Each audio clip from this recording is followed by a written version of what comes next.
வணக்கம் அன்பு நண்பர்களே, நட்சத்திர கணக்கு நிகழ்ச்சியில் உங்களை அன்புடன் வரவேற்கிறோம். ஜனவரி 2ஆம் தேதி மார்கழி மாதம் 17ஆம் தேதி வியாழக்கிழமை, வளர்பிறை சப்தமி திதி, உத்திரட்டாதி நட்சத்திரம், வரியான் நாமயோகம், கரசை கரணம் ஆகிய சுபதினத்தில் இன்று 12 ராசிகளுக்கு 27 நட்சத்திரங்களுக்கு உண்டான பலன்களை பார்ப்போம்.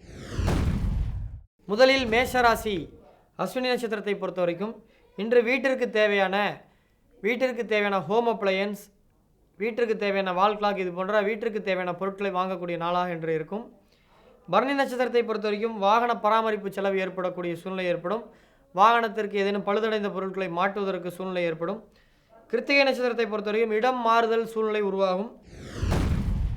ரிஷபராசி ரோஹிணி நட்சத்திரத்தை பொறுத்த வரைக்கும் உடன்பிறப்புகளால் இன்று உங்களுக்கு தொல்லை உண்டாவதற்கான வாய்ப்புகள் உண்டு. மிருகசீரிட நட்சத்திரத்தை பொறுத்த வரைக்கும் பண வருமானம் உங்களுக்கு இன்று அதிகரிக்கும். ஸோ பண லாபம் இன்று உங்களுக்கு உண்டாகும். மிதுன ராசி திருவாதிரை நட்சத்திரத்தை பொறுத்த வரைக்கும் குடும்பத்தில் உங்களால் இன்று குழப்பங்கள் ஏற்படுவதற்கான வாய்ப்புகள் உண்டு.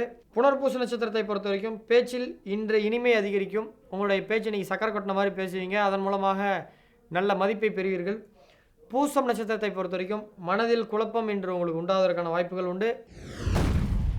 கடகராசி ஆயில்ய நட்சத்திரத்தை பொறுத்த வரைக்கும் செலவுகள் இன்று அதிகரிக்கும், கவனம் தேவை. சிம்மராசி மகம் நட்சத்திரத்தை பொறுத்த வரைக்கும் தொழில் முதலீடுகள் லாபம் உங்களுக்கு இன்று அதிகரிக்கும். பூரம் நட்சத்திரத்தை பொறுத்த வரைக்கும் அலைச்சல் உங்களுக்கு இன்று அதிகரிக்கும். கன்னியாராசி உத்திர நட்சத்திரத்தை பொறுத்த வரைக்கும் மனதின் ஆசைகள் அனைத்தும் இன்று உங்களுக்கு நிறைவேறும். அஸ்தம் நட்சத்திரத்தை பொறுத்த வரைக்கும் பெரியோர்களுடன் சச்சரவுகள் இன்று நீங்கள் தவிர்க்க வேண்டும். சித்திரை நட்சத்திரத்தை பொறுத்த வரைக்கும் தொழில் இன்று நிலை சிறப்படையும். துலாம் ராசி சுவாதி நட்சத்திரத்தை பொறுத்த வரைக்கும் செயல்களில் கவனம் தேவை. விசாக நட்சத்திரத்தை பொறுத்த வரைக்கும் உத்தியோகத்தில் பதவி உயர்வை நீங்கள் எதிர்பார்க்கலாம்.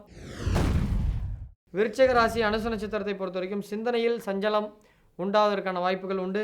கேட்டை நட்சத்திரத்தை பொறுத்த வரைக்கும் பூர்வீக சொத்தை அல்லது பூர்வீக பொருளை, ஒன்று தேவை இல்லாமல் இருக்கக்கூடிய பொருளை விற்கக்கூடிய சூழ்நிலை ஏற்படும்.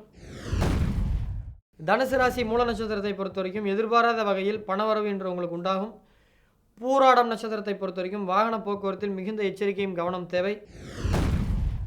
மகர ராசி உத்திராட நட்சத்திரத்தை பொறுத்த வரைக்கும் வியாபாரத்தில் முன்னேற்றம் என்று உங்களுக்கு உண்டாகும். திருவோண நட்சத்திரத்தை பொறுத்த வரைக்கும் உறவினர்கள் மூலமாக சண்டை சச்சரவுகளை தவிர்க்க வேண்டும். அவிட்ட நட்சத்திரத்தை பொறுத்த வரைக்கும் பழைய கடன்கள் இன்று உங்களுக்கு வசூலாகும். கும்பராசி சதய நட்சத்திரத்தை பொறுத்த வரைக்கும் கடவுள் பக்தி இன்று உங்களுக்கு நிச்சயமாக அதிகரிக்கும். ஆன்மீகம் சம்பந்தப்பட்ட திருப்பணிகளை இன்று செய்வதற்கான வாய்ப்புகள் இன்றெல்லாம் உண்டு. பூரட்டாதி நட்சத்திரத்தை பொறுத்த வரைக்கும் செயல்களில் உங்களுக்கு இன்று சிறப்படையும். இன்று செய்கின்ற செயல் அனைத்தும் உங்களுக்கு நல்லவையாக இருக்கும். மீனராசி உத்திரட்டாதி நட்சத்திரத்தை பொறுத்த வரைக்கும் இன்று நீங்கள் செய்கின்ற செயல்கள் தடுமாற்றம் நிறைந்த செயலாக இருக்கும். ரேவதி நட்சத்திரத்தை பொறுத்த மட்டில் இன்று ஒரு சிறிய தூர பயணங்கள், உல்லாச பயணங்கள் செல்வதற்கான வாய்ப்புகள் உண்டு. நண்பர்களே, இன்றைய தினத்தினுடைய சிறப்புகளை பார்ப்போம். இன்றைய தினம் மார்கழி மாதத்தின் வளர்பிறை சப்தமி திதி. இன்று சந்திரமானப்படி மார்கழி புஷ்ய மாதத்தின் 7ஆம் நாள். இன்று சப்தமி திதியின் தேவதையான காலை சூரிய நமஸ்காரம் 8 மணிக்கு வந்திருப்பார். ஸோ இன்று மாலையா சூரியன் அஸ்தமிக்கும் போதாவது சூரிய நமஸ்காரம் செய்வது உங்களுக்கு ஒரு பிரபல்யத்தை கொடுக்கும். நீங்கள் ஊரில் யாருமே எங்களை கண்டுக்க மாட்டேன்றாங்க, நம்ம எவ்வளோ வேலை செஞ்சாலும் அங்கீகாரம் கிடைக்க மாட்டேங்குதுன்னு நினைக்கிறவங்க இன்றைக்கி சூரிய நமஸ்காரம் செய்ய ஒரு பிரபல்யம் கிடைக்கும். திலகோமம் செய்வதற்கு இன்று உகந்த நாள். ஸோ இன்றைய தினம் என்னெல்லாம் செய்யலாம் என்று பார்க்கும் பொழுது இன்று சப்தமியுடன் கூடிய உத்திரட்டாதி நட்சத்திரம் என்பதால் இன்று செய்யத்தக்க விஷயம் என்று பார்க்கும் பொழுது ருது சாந்தி செய்ய, பூ முடிக்க, நாமகரணம் செய்ய, கோயில் சென்று ஆலய வழிபாடு செய்ய, கோபுர தரிசனம் செய்ய, வித்யாரம்பம் விவாகம் செய்ய, யாத்திரை போக, வியாதிஸ்தகர் மருந்துண்ண இன்று நல்ல தினம். அதே போல் சப்தமி திதியில் செய்யக்கூடிய வீடு கட்டுதல், உபநயம் செய்தல், விவாகம், தேவ பிரதிஷ்டை, இடம் மாற்றம், விவசாயம், ஆபரணம் அணிதல், யுத்தம் செய்தல் ஆகியவை துதியை திதியில் செய்யக்கூடிய நல்ல காரியங்களாக இருக்கும். ஸோ இன்று செய்யக்கூடிய காரியங்கள் நீண்ட காலம் நிலைத்து நிற்கும். நண்பர்களே, 12 ராசி பலன்களையும் 27 நட்சத்திர பலன்களையும் பார்த்தோம். தொடர்ந்து இன்றைய கேள்விக்கு நல்ல பதிலை பார்ப்போம். நேர்களே, இன்றைய முதல் கேள்வியாளர் பெயர் தாமரை செல்வன். பிறந்த தேதி 18/4/1993. பிறந்த நேரம் காலை 9:45. பிறந்த ஊர் ஈரோடு. இப்போ இருக்கிறது திருச்செங்கோடுன்னு போட்டிருக்காரு. So my ambition is become a pilot. ஆகும்னா can I live in abroad? Business ஒர்க்கெலாம் எப்படி இருக்கும், சூட்டபுளாக இருக்குமா, விச் பிஸ்னஸ் செட் ஆகுன்றாரு. பைலட், இவருடைய கேள்வி கிட்டத்தட்ட நாங்கள் ஒரு 40 நிமிஷம் செலவு பண்ணோம். பைலட் ஆகிறதுக்கு அல்லது அந்த இன்ஜின் டிரைவர் ஆகிறதுக்கு அல்லது கப்பலுடைய கேப்டன் ஆகிறதுக்கு அல்லது ஒரு வாகன ஓட்டுநர் ஆகிறதுக்கு ஒரு ஜாதகத்தில் எந்த கிரகம் வலுவாக இருக்க வேண்டும் என்றால் செவ்வாய்.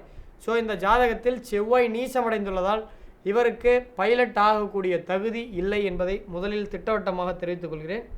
இரண்டாவது கேள்வி, எந்த பிஸ்னஸ் செட் ஆகுன்றீங்க? உங்களுடைய ஜாதகப்படி தொழில் செட் ஆகும். 10ல் ஒரு பாவி இருக்கணும். உங்கள் ஜாதகத்தில் 10ல் சந்திரனுடன் சேர்ந்த சனியே இருப்பதால் உங்களுக்கு போக்குவரத்து சம்மந்தப்பட்ட டிரான்ஸ்போர்ட்டேஷன் தொழில் ஒத்துரும். மேபி அது காராக இருக்கலாம், அல்லது ஒரு ஊபரா இந்த மாதிரி, ஓலா இந்த மாதிரி இது போன்ற தனியார் கார் நிறுவனம் சம்மந்தப்பட்ட தொழில் பண்ணலாம். பட் பைலட் ஆகிறதுக்கு வாய்ப்புகள் இல்லை. மற்றபடி தொழில் செட் ஆகும். இரண்டாவது கேள்வியாளரை சந்திப்போம். நண்பர்களே, இன்றைய இரண்டாவது கேள்வியாளரின் பெயர் இலக்கியா. ஒசூர்லேருந்து அமைச்சிருக்காங்க. ஸோ அவங்க பிறந்த ஊர் வந்து Omalur. Date of birth 27 December 1992. Time of birth 5:30 காலை. பர்த் பிளேஸ் வந்து ஓமலூர். ஸோ எனக்கு மேரேஜ் எப்போ ஆகும்? ஏதோ ஒரு ரீசனால் தள்ளி போயிட்டே இருக்குது. அதே போல் எந்த திசையில் இப்போ இருக்குது, மாப்பிள்ளை வீட்டில் இருந்து எந்த திசையில் இருந்து டைரெக்ஷன்லேருந்து வருவாங்கன்னு சொல்லியிருக்காங்க. ஜாப் என்ன பண்ணலாம், நல்ல வேலை கிடைக்கிது, அது போயிட்டே இருக்குது, ஒரு பேட் இம்ப்ரெஷனாகவே போகுது, இது எப்படி மாறுன்றாங்க. ஸோ திருவோண நட்சத்திரம் 2ஆம் பாதம், மகர ராசி, விருச்சிக லக்னம் நீங்கள். ஸோ உங்களுக்கு எந்த டைரெக்ஷன்லேருந்து வரணுன்றீங்க. உங்களுக்கு 7ஆம் அதிபதி சுக்கிரன் வந்து உங்களுடைய ஜாதகத்தில் மகர ராசியில் சனியுடன் சேர்ந்திருப்பதால் உங்களுக்கு உங்கள் ஊர்லேருந்து சவுத் டைரெக்ஷன், ஒசூர்லேருந்து சவுத் டைரெக்ஷன்லேருந்து வருவதற்கான வாய்ப்புகள் உண்டு. ஸோ உங்களுக்கு எப்போ மேரேஜ் நடக்குன்றீங்க? 100% 2021 ஆகஸ்ட் முதல் டிசம்பருக்குள்ளாக நடைபெறதான் வாய்ப்புகள் உண்டு. இந்த ஆண்டு முயற்சி எடுத்தால் 2020 அக்டோபர், 2020 ஆகஸ்ட், செப்டம்பர் 2 மாதங்களில் மட்டும் ஒரு சான்ஸ் இருக்குது. அதில் நீங்கள் கடுமையான முயற்சி எடுத்திங்கன்னா கிடைக்கும். உங்களுடைய 7ஆம் அதிபதியில் வந்து கேது வந்து பலமாக இருக்கிறதுனால, உங்களுடைய கேது வந்து மிருகசீரிஷ நட்சத்திரத்தில் இருக்கிறதுனால மலை மேலே இருக்கக்கூடிய ஏதேனும் விநாயகர் கோயிலுக்கு ஒரு வேண்டுதல் வச்சு அடிக்கடி மலை மேலே இருக்கக்கூடிய விநாயகரை தரிசித்து வந்தால் மிக விரைவில் திருமண பிராப்தம் உண்டு.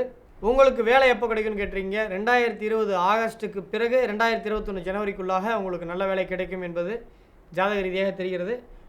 நண்பர்களே, இன்றைய தினத்தில் 2 கேள்வியாளர்களை சந்தித்து விட்டோம்.